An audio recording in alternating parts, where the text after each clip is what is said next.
என்னடி காலங்கத்தாலே மூஞ்சில ஃபுல்லு புன்னகை முகமா இருக்கு. உன்கிட்ட சொல்லவே இல்லைல்ல, சௌமியாக்கும் கிறிஷுக்கும் மேரேஜுக்கு அரேஞ்ச் பண்ணிட்டாங்கடா. ஏய் சூப்பர் டி, அவ வரவே இல்ல. இப்ப வாரேன் இருக்காங்கடா. அதான் மேடமோட ஃபேஸ் 1000 வாட்ஸ் பல்ப் கணக்கா இருக்கா. ஆமாடா. சரி தாரா கிட்ட பேசுனியா? அதெல்லாம் நாங்க டெய்லி வீடியோ கால் போட்டு பேசிடுவோம் தெரியுமா. வருவா சௌமியா மேரேஜுக்கு. உன்கிட்ட எல்லாம் பேச டைம் இருக்கு, என்கிட்ட மட்டும் பேச மாட்டேங்கிறா. டேய், நம்மளுக்கும் அவளுக்கும் கொஞ்சம் டைம் டிஃப்ரெண்ட் ஆகுதுல்லடா. என்கிட்ட பேசும்போதெல்லாம் உன்னை பத்தி கேட்காம இருக்கவே மாட்டா. நம்பிட்டேன். சரி மேடம், காலையில நான் போட்டு வச்ச ஜூஸ் குடிச்சிங்களா? இல்ல. ஏன்டி? என்னடி ஆண்டி, காலையிலே அத்தை ஒரு கிளாஸ் நிறைய ஜூஸ் போட்டு குடுத்துட்டாங்க. அதை குடிச்சா அதுக்கப்புறம் நீயும் போட்டு வச்சுட்டு போயிருக்க. எவ்வளவு தாண்டா வயிற்றுக்குள்ள போறது? அடியே, முன்னாடி நீ மட்டும் இருந்த, இப்ப பாப்பாவும் வயிற்றுக்குள்ள இருக்கல, இப்ப பாப்பாக்கும் சேர்த்து சாப்பிடணும்ல. எப்பா, எங்களுக்கு தெரியும்டா, அத்தைக்கு தெரியாதா? நீ தொணங்காத. நான் அத்தை சொல்றதுதான் சாப்பிட்டுட்டு இருக்கேன், அத்தை பண்றதா சாப்பிட்டுட்டும் இருக்கேன். என்னமோ இவன் ஒருத்தனுக்கு தான் பாப்பா பிறக்கிற மாதிரி. இதவங்கலாம் தெரியாதுப்பா, எனக்கு என்னோட ஒய்ஃபும் என்னோட பாப்பாவும் ஹெல்த்தியா இருக்கணும். அதெல்லாம் இருப்பா சாமி, விடு. சரிம்மா, எனக்கு ரொம்ப வேலை இருக்கு, நான் கிளம்புறேன். நீ பார்த்து பத்திரமா இரு. சௌமியா வந்தா நான் கேட்டதா சொல்லிச்சு, ஓகே? சரிடா. எதுக்குடா அவசரமா நீ வர சொன்ன? ஆதிட்ட பேசுனியா? பேசிட்டு தான்டா இருக்கேன். அவனுக்கு இங்க வர ஐடியா எதுவும் இருக்காடா? எப்ப வரான்? என்னோட கல்யாணத்துக்கு வருவான்னு நினைக்கிறேன்டா. ஏன்டா, என்னாச்சு? எதுவும் பிரச்சனையா? ஹாஸ்பிட்டல்ல ஒரு பிரச்சனைடா. ஏன்டா? ரொம்ப நம்பினேன் ஒருத்தங்களா, அவங்க ஏமாத்திட்டாங்கடா. அவங்க யாரு என்னங்கிறது எனக்கு எதுவுமே தெரியலடா. ஆனா ஹாஸ்பிட்டல் பேரை கெடுக்கணும்னே உள்ள வந்திருக்காங்க. எனக்கு ஆதியோட ஹெல்ப் தேவைப்படுதுடா. என்னன்னு சொல்லு மிச்சி. நான் இப்போ ஒரு பொண்ணோட டீடைல்ஸ் தருவேன், அவங்க யாருன்னு கண்டுபிடிச்சு சொல்லணும்டா. இவ்வளோ தானாடா? நீ போட்டோஸ் மட்டும் ஷேர் பண்ணு, நான் பாத்துக்கிறேன். ஆளுங்க நிறைய பேர் இருக்காங்க. நீ போட்டோஸ் அனுப்பிச்சோன்னா 10 நிமிஷத்துல யாரு என்ன அவங்க ஜாதகம் முதல் கொண்டு உன்கிட்ட வந்துடும். சரிடா.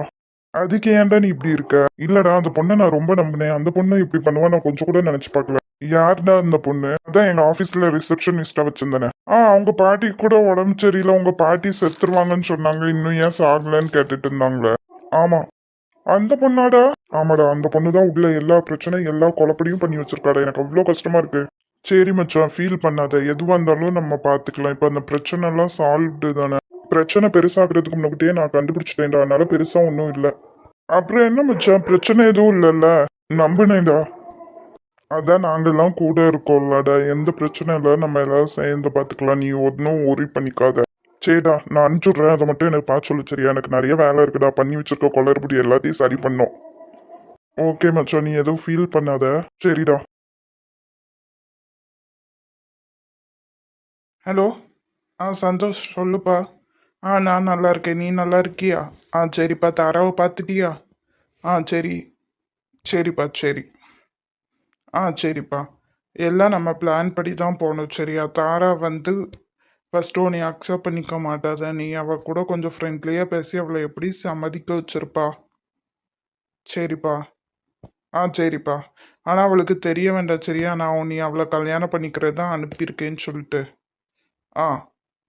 ஆ சரிப்பா. அந்த ஆதியும் அவ கூட தான் இருக்கானா? அவனை நீ பார்த்துக்கோப்பா. அவனும் அவளும் நெருங்கவே கூடாது, சரியா? ஆதிய மறுபடியும் என்னோட மருமகனா நான் ஏற்றுக்கவே மாட்டேன். சரிப்பா, நீ தான்ப்பா என்னோட மருமகன். சரிப்பா. சரி, பார்த்துக்கோ. வைக்கப்பா. தாராக்கு டவுட் எதுவும் வந்துடாம. சரிப்பா. இந்த ஆதியக்கு என்னதான் பண்றது? என் பொண்ணு சந்தோஷமா இருக்கணும்னு நினைச்சாலும் விட மாட்டான் போல. இந்த தடவை என் பொண்ணே அவனை மன்னிச்சு ஏத்துக்கிட்டாலும் நான் ஏத்துக்க மாட்டேன். சந்தோஷ் தான் இனிமேல் என்னோட மருமக. சொல்லுங்க சந்தோஷ். நான் என்ன சொல்லணும்? நீங்க தானே நீ கூப்பிட்டீங்க. என்ன விஷயம்? எனக்கு ஏகப்பட்ட வேலை இருக்கு. நீங்க எதுக்காக இங்க வந்திருக்கீங்க? சார், நான் எதுக்காக இங்க வந்தா உங்களுக்கு என்ன? நீங்க வேலை விஷயத்துக்காக மட்டும்தான் வந்திருக்கீங்கன்னு எனக்கு தெரியும். ஆனா அந்த வேலையை மட்டும் கரெக்டா பாத்தீங்கன்னா நல்லா இருக்கும். நான் என்ன பண்ணணும் என்ன பண்ணக்கூடாதுங்கிறது நீங்க சொல்லாதீங்க ஆதி. நான் சொல்லாம வேற யார் சொல்வா? தார கூட வேலை பார்க்கியா? அந்த வேலையை மட்டும் பாரு, மிச்சம் எதுவுமே ட்ரை பண்ணாத. அது உன்னால முடியவும் முடியாது. எனக்கு எங்க மாமாவை பத்தி நல்லா தெரியும். இந்த நேரத்துக்கு உன்னைய மாப்பிள்ளையா தான் அனுப்பிச்சுட்ருப்பாரு. ஆனா தாரா அதை ஒத்துக்க மாட்டாங்கிறதுக்காக தான் அந்த வேலை விஷயத்த உள்ள கொண்டு வந்திருக்காரு. பரவாயில்ல, சூப்பரா கண்டுபிடிச்சிட்ட. இது கூட முடியலன்னா எப்படி? வீணா ட்ரை பண்ணாத சந்தோஷ். தாரா எப்போதுமே ஆதிக்கு மட்டும்தான். அதுவும் இல்லாம தாரா மனசுல ஆதியோட இடத்த யாராலையுமே ரீப்ளேஸ் பண்ணவே முடியாது. அதையும் தான் பார்க்கலாமே ஆதி. இதான் உனக்கு கிடைச்ச பொக்கிஷத்தை ஒரு தடவை தவற விட்டு திருப்பி வாங்கின, மறுபடியும் தவற விட்டுட்ட. மறுபடியும் உனக்கு கிடைக்கும் நீ நம்புறியா? எனக்கெல்லாம் அந்த நம்பிக்கை இல்லப்பா. அது எப்போதுமே என்னோட பொக்கிஷம் தான். தாரா எனக்கு தான். அவங்க மனசுல நான் கொஞ்சம் கொஞ்சமா இடம் பிடிப்பேன். உன்னால என்ன பண்ண முடியுமோ பண்ணிக்கோ. உன்னை பார்த்து எனக்கு பாவமா இருக்கு சந்தோஷ். தாரா வந்து உன்கிட்ட நல்லா பேசுற ரீசன் ஒன்று வேலைக்காக, இன்னொன்று என்னைய கடுப்பேற்றணும்ன்ட்டு. உன் மனசுல இப்படி ஒரு ஆசை இருக்குன்னு தெரிஞ்சா தாரா உன் பக்கத்துல கூட வரமாட்டேன். சந்தோஷ் உங்களை எங்கெல்லாம் தேடுறது? என்ன விஷயம் தாரா? என்னைய எதுக்காக தண்ணீங்க? பக்கத்துல கூட வரமாட்டான்னு சொன்னலடா, பாரு என் பக்கத்துலயே வந்து உட்காந்துருக்கா. மார்னிங்லேருந்தே ஒரே தலைவலியாக இருக்குது சந்தோஷ். உங்களை பார்த்தா கொஞ்சம் ரிலாக்ஸ் ஆகும்ல, அதுக்காக தான். சந்தோஷ் எதுவும் தப்பாக எடுத்துக்காதீங்க. ஆதியை கடுப்பேற்றுறதுக்காக தான் இப்படி பேசுகிறேன். பர்சனலாக எதுவும் எடுத்துக்க வேண்டாம். தலைவலிக்குதா? ஃபர்ஸ்ட் வலிச்சுச்சு சந்தோஷ், ஆனால் இப்போ உங்களை பார்த்தோன்னே வலிலாம் பறந்து போயிட்டு. பறக்கும்டி, பறக்கும் உனக்கு. பாதி பேரை பார்த்தா தலைவலி கொடுக்குற மாதிரியே இருக்கும் சந்தோஷ், ஆனால் உங்கள் கூட இருக்கும் போது தான் தலைவலியே இல்லாமல் இருக்கிறேன்.